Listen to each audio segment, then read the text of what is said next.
Hey what's up traders, welcome back to the channel.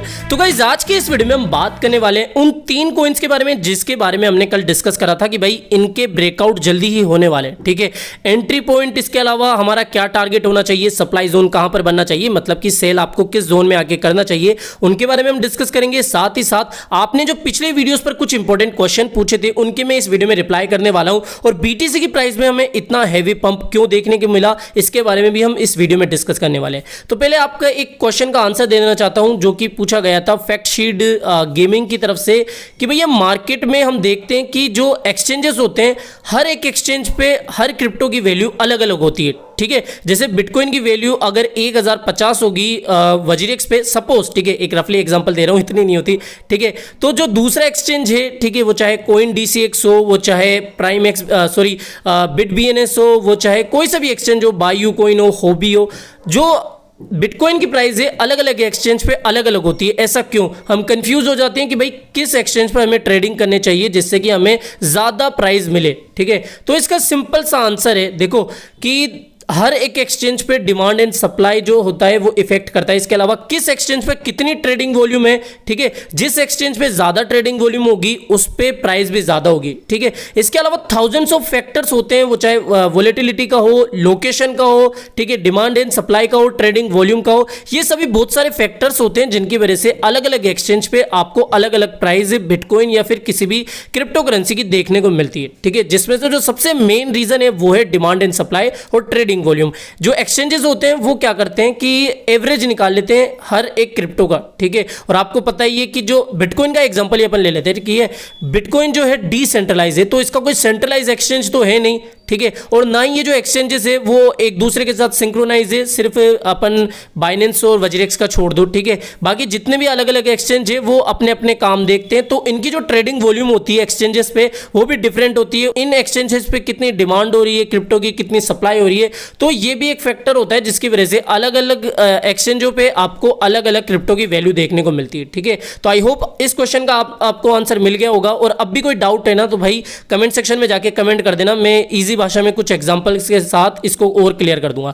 Next question की तरफ अपन चलते हैं जो कि पूछा गया है आईसीपी और एचपी के लिए। आपको याद हो बाय द डिप प्लान का जब मैंने वीडियो बनाया था, ठीक है, चैनल पे जाना, सर्च करना, समझा दो भैया बाय द डिप प्लान। ठीक है, आपको वो वीडियो मिल जाएगा, उसमें मैंने जिन जिन कॉइन्स के बारे में आपको बताया था वो सभी एक अच्छी खासी टारगेट को अचीव कर चुके हैं। ठीक है, सोलाना, मेटिक और एडीए, इनको मैंने फर्स्ट परसेंट में शामिल किया था। बाय द डिप प्लान देख लेना, उसमें मैंने सब कुछ एक्सप्लेन किया है किस तरीके से आपको इन्वेस्ट करना है। ठीक है, और काफी अच्छा आपको उनसे प्रॉफिट मिला होगा, आई होप। ठीक है, तो उसमें मैंने आपको एचपी के बारे में भी बताया था, सॉरी एचटी टोकन, एचपी बोल रहा हूं। ठीक है, तो एचटी टोकन मतलब होबी ग्लोबल का जो नेटिव टोकन है उसकी जो वैल्यू थी वो काफी ज्यादा अंडर वैल्यू थी, और आपको पता ही है कि जो एक्सचेंजेस के नेटिव टोकन्स होते हैं उनकी वैल्यू किस तरीके से बूम कर जाती है। ठीक, वो चाहे वजीरेक्स का टोकन हो, बीएनबी हो, ठीक है, तो अपने अपने जो नेटिव टोकन्स होते हैं उनको किस तरीके से चलाना है एक्सचेंजेस को ये पता होता है। और इसके अलावा आपने क्वेश्चन पूछा था आईसीपी के बारे में, देखो आईसीपी के चार्ट को मैं टेलीग्राम चैनल पे अपडेट कर दूंगा, मतलब ठीक है। तो आईसीपी के बारे में अगर मैं रफली आपको आइडिया दूं, ठीक है, सबसे ज्यादा फंडामेंटली स्ट्रॉन्ग जो कि एक रिवोल्यूशन ला सकते हैं, ठीक है, मार्केट में, उनमें एक आईसीपी है, एच बार है, इसके अलावा वी चेन का वेट है, और ऐसे ही कुछ कॉइन्स के बारे में हमने जैसा डिस्कस करा था अपने प्रीवियस वीडियोस में, वो है जो आईसीपी है। मुझे पक्का पता है ये अंडर वैल्यू है, और जिन लोगों ने जून में आके एंट्री ली थी, ठीक है, तो वो फंस चुके थे ऑल टाइम हाई पे, तो अभी जो है काफी ज्यादा अंडर वैल्यू प्राइस है। तो देखो प्रोजेक्ट कैसा है पहले वो देखा करो। ठीक है, जरूरी नहीं है कि प्रोजेक्ट की अगर जो प्राइस है वो कम है तो मतलब प्रोजेक्ट भी ऐसा ही होगा। ठीक है, हो सकता है कि प्रोजेक्ट काफी ज्यादा फंडामेंटली स्ट्रॉन्ग हो बट कुछ रीजंस की वजह से उसकी प्राइस काफी डाउन हो।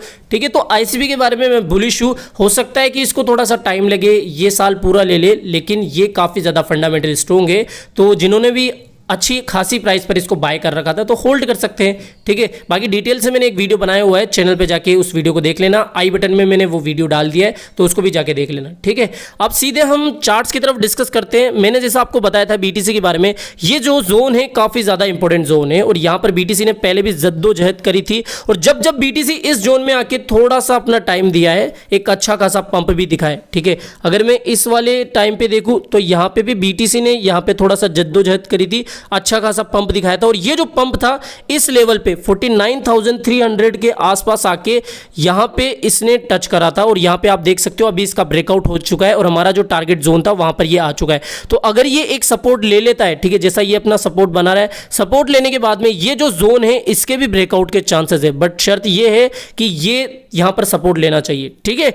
या फिर ये हो सकता है कि ये जो अपर लाइन मैंने बता रखी है आपको, इसका जो लेवल है वो है 49,900 के अराउंड, यहां पर एक सपोर्ट बन गया तो ये जो टारगेट है हमारा 50,500 का, ये इजीली आपको ब्रेकआउट होता हुआ दिख जाएगा और फिर जो नेक्स्ट टारगेट है 51,000, इसके पास आपको प्राइस देखने को मिल सकती है। तो जैसा मैं आपको पिछले 4-5 दिनों से कहता हूं कि मैं बुलिश हूं अभी मार्केट को लेके, मुझे मार्केट डाउन जाता हुआ नहीं दिख रहा है। हालांकि वो जो जोन था जिसके बारे में मैंने आपको कल बताया था, अगर वो ब्रेक डाउन हो जाता तो थोड़ा सा मार्केट थोड़े दिनों के लिए बियरिश हो जाता, ठीक है। फिर हमारे पास इंपॉर्टेंट हेल्थ सपोर्ट थे वो 55,900 के अराउंड, 55,000 और 500 के अराउंड, ठीक है। तो ये तो हो गई।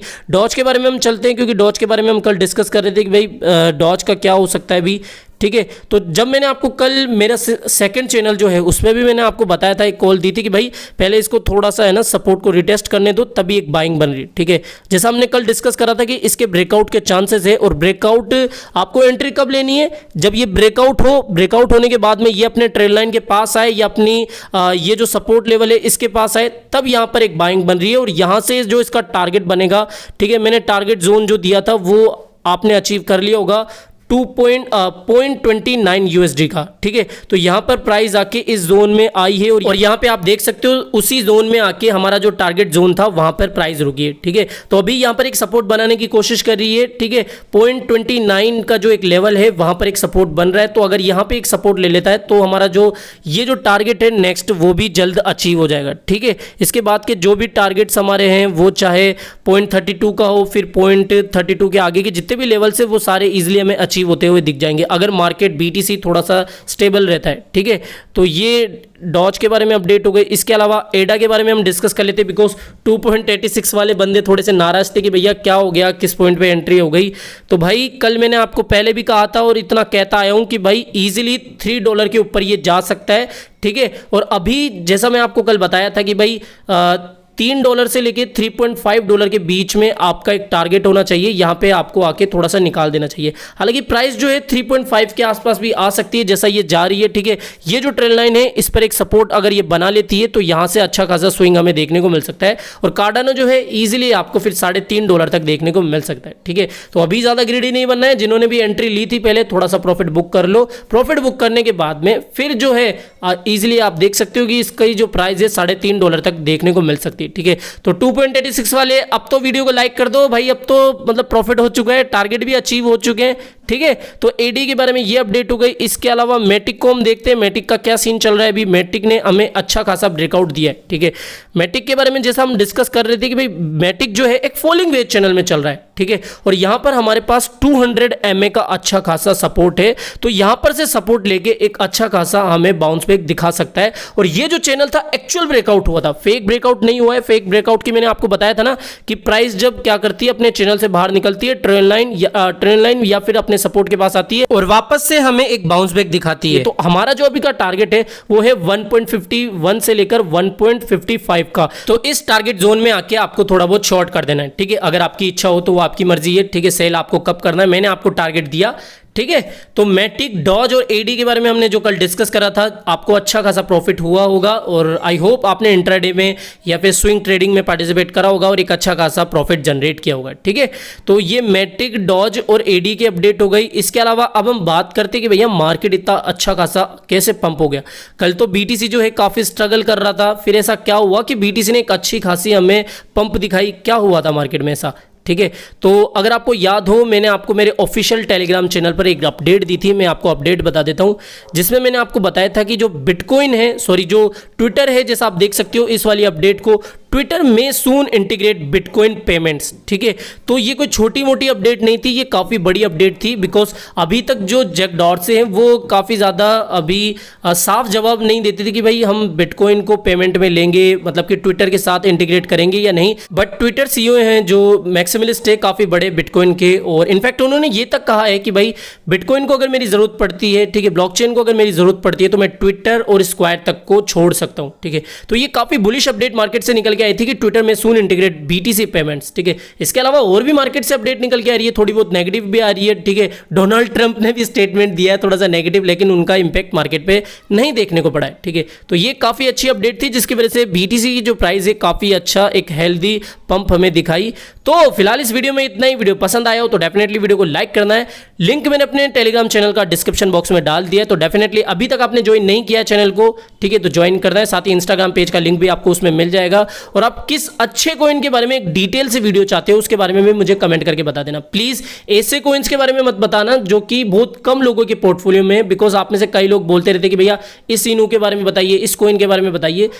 मतलब उन कॉइन्स को बहुत कम लोगों ने होल्ड करके रखा है, इसलिए मुझे लगता है कि उन पे वीडियो बनाना, ठीक है, थोड़ा सही नहीं रहता। ऐसे कॉमन मतलब जो जैसे मान लो ADA है, मैटिक है, डॉज है, इसके अलावा ICP है, ठीक है, एटम है, ऐसे कॉइन्स के बारे में बताओ जो कि सभी के पोर्टफोलियो में या फिर मैक्सिमम लोगों के पोर्टफोलियो में है, तो उसके ऊपर हम डिटेल से वीडियो बनाने की कोशिश करेंगे। तो फिलहाल इस वीडियो में इतना ही। वीडियो पसंद आया हो तो डेफिनेटली वीडियो को लाइक करना है। चैनल आप ही काम का तो चैनल को भी सब्सक्राइब करके रख लेना है। मिलते हैं जल्द ही नई अपडेट के साथ। टिल देन जय हिंद, जय भारत।